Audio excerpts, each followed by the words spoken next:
উৎসবমুখর পরিবেশে ভোট কেন্দ্রে আসার জন্য সবাইকে আহ্বান জানিয়েছেন ঢাকা ১১ আসনের ১১ দলীয় প্রার্থী এনসিপির আহ্বায়ক নাহিদ ইসলাম।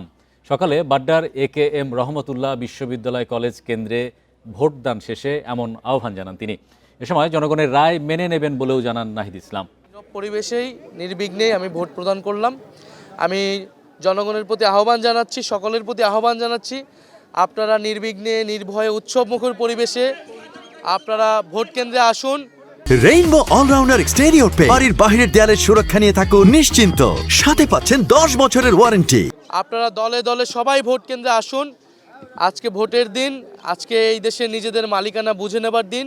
16 বছর সুষ্ঠু নির্বাচনের সুযোগ ছিল না, আমাদের আজকে সুযোগ এসেছে এই ভোটাধিকার প্রয়োগের মাধ্যমে গণতন্ত্রকে প্রতিষ্ঠা করার, গণভোটে হ্যাঁ প্রদানের মাধ্যমে সংস্কার প্রক্রিয়াকে বাস্তবায়ন করার।